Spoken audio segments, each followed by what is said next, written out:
everyone, this is Chris Kies forward from your guitar. Today we're at the Brooklyn Bowl with the wonderful sisters of Larkin Poe. We have Rebecca on our right, easy for me to say, and Megan on my left.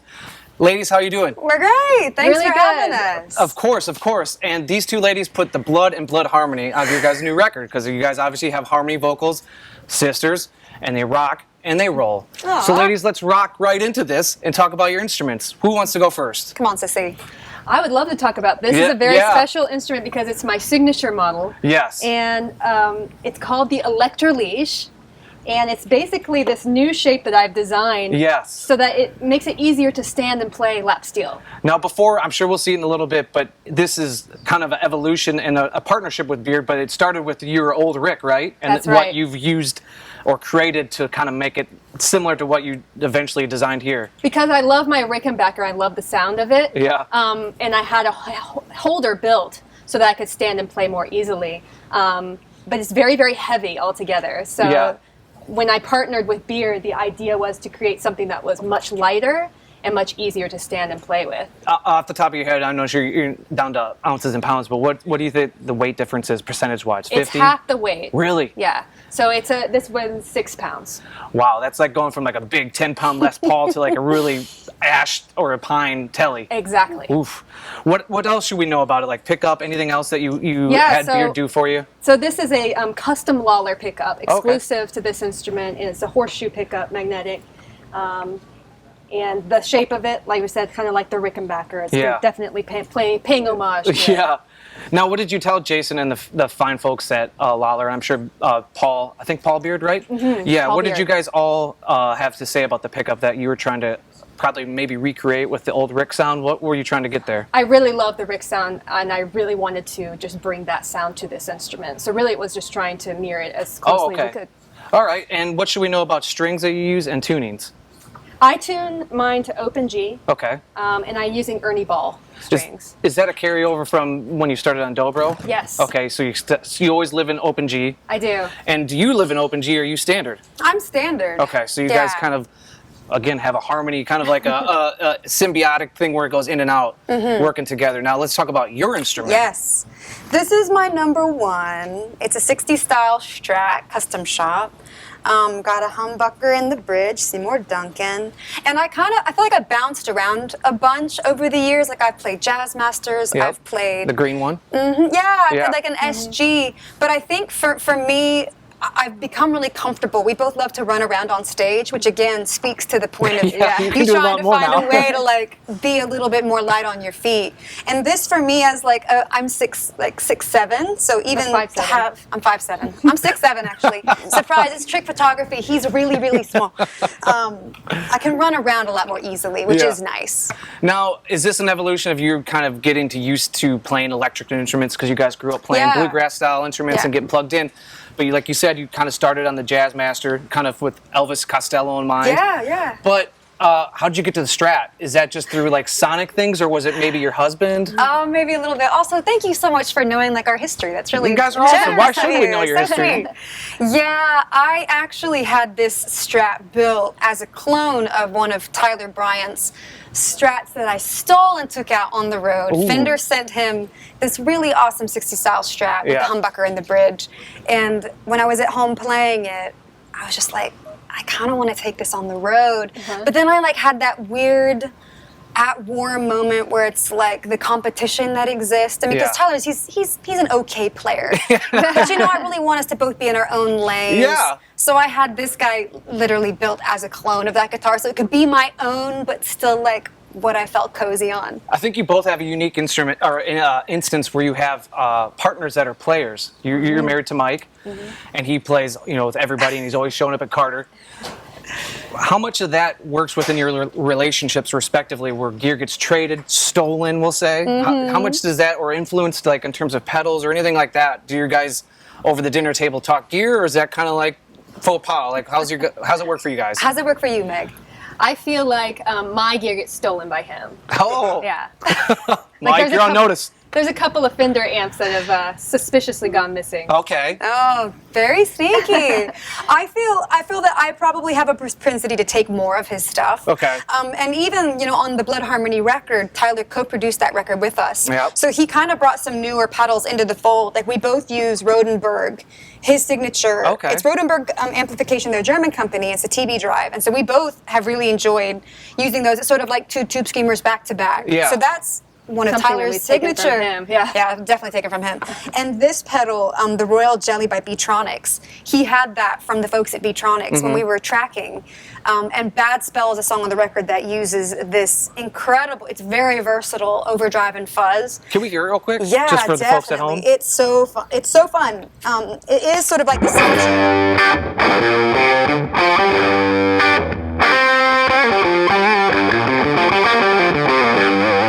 So it's wild, Yeah. which I love. Is that your first time ever messing with a fuzz? Because I know you guys have kept it pretty simple in terms of pedals and stuff you used. Not first time, but the first one that's really stuck on my board. Okay. This has been probably about a year I've had it on my board. The first time that you're admitting to have a committed relationship with fuzz. Before you're like flirting with it. Just toying around Yeah. secretly under Side the cover piece. of night. Exactly. Yeah, yeah. So what should we know about your strings and tunings? Yeah. So I do a lot of standard. Okay. When I was a new songwriter and I was newer to guitar, I would cross-tune my guitar in all kind of crazy tunings just to like find inspiration Yeah. for writing. But then I realized that's challenging to have on the road because you're having like a guitar change every song. So I've tried to stay in standard as much as I can. A lot of drop D, so just Okay. dropping my low E down to a D. And I play Ernie Balls, like I like the coded ones from Ernie Ball. All right. Yeah.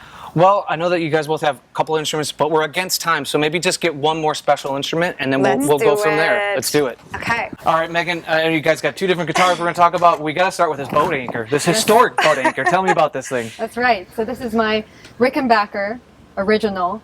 And as you can see, this is the holder that I was talking about Yeah. that a family friend helped me build. Oh, cool. And it's been with me for many years. I think it's a decade now. Now, is that titanium to reduce weight, or what is the actual metal? Yeah, it's aluminum. Okay, aluminum, yeah. Yeah, so it's as light as it can possibly be. But you can definitely see that's the shape of my new guitar. So Yeah. I just laid this one down on a piece Cardboard? of cardboard. Okay. Just traced it out, sent it along, and the new one was made from that Well, template. can we hear it real quick? Yeah. Beautiful little panda of a guitar.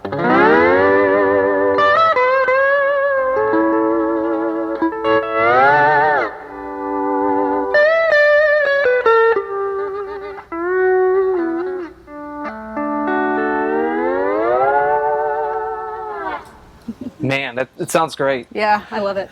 Now, what should we know about this Tele? That it's beautiful. Well, of course.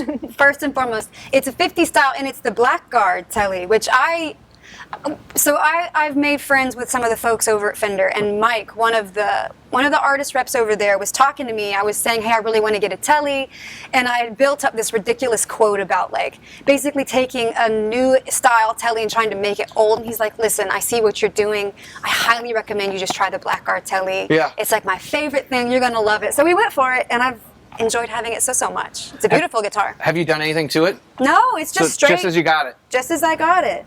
But I mean, you really can't, like, this is the most blingin' thing I own. Like, I'm not a big, like, girly girl, but this is... It's cool because it kind of Come reminds on. me of Brad Paisley's signature Yeah. Tele with the gray sparkle, but his kind of has the wear, the road wornness, where yours is just cracked to all hell. It like is. the cracking of it. And I can't even obviously take credit for that. That's all the custom shop too, but it's just so pretty. But it adds so much to the does. sparkle too. Yeah, I love it. Can we hear that one quick? Of course.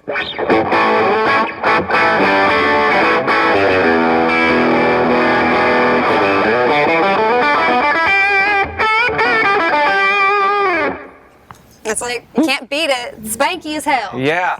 Now, when do you use this guitar in comparison to the Strat we already saw? You know, I would love to play this guitar more than I do, but oftentimes when we're on tour, we run into a lot of dirty power in venues.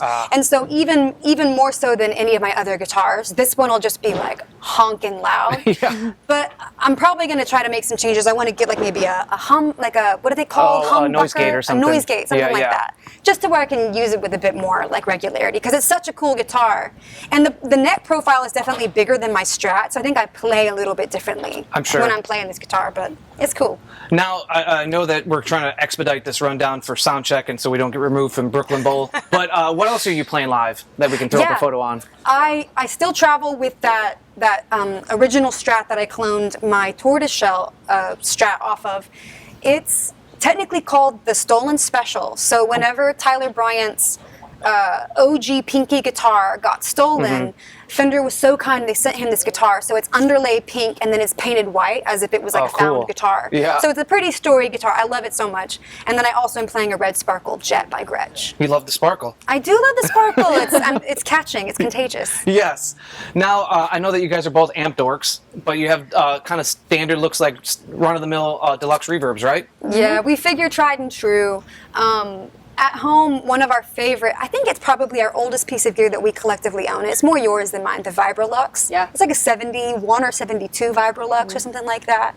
So that's like a treasured possession, but we just don't want to bring them out on the road. Understandable. I've got a really cool OG Princeton without the reverb tank that I love. But so it's like light as a feather. Yeah, it's like kind of, it's fun, but I just leave it at home as well. Makes sense, makes sense. It's practical. Yeah. Well, let's get through your pedal board. They're nearly identical, but there are probably some different patches within the HX stuff. So walk us through what you guys are using and how you're using it to complement and also stand out separately. Yeah. Who wants to take first? Stab. We're big proponents of tried and true. Okay. And so, like, it's fairly simple, to be honest. I mostly just have my HX effects, line 6, and everything's running through that. But the Rodenberg pedal that Rebecca mentioned earlier, that's my main drive. And I've got an Ernie Ball volume pedal, good tuner, Peterson. And then this Iridium by Strymon is really cool for just adding kind of another fail-safe for if we ever have any problems with the amps, we can have that guy. That's just a speaker emulator. Yeah. Got it. And what about different patches you have in the HX? Do you have a lot, or is it kind of just almost treated like a pedal board?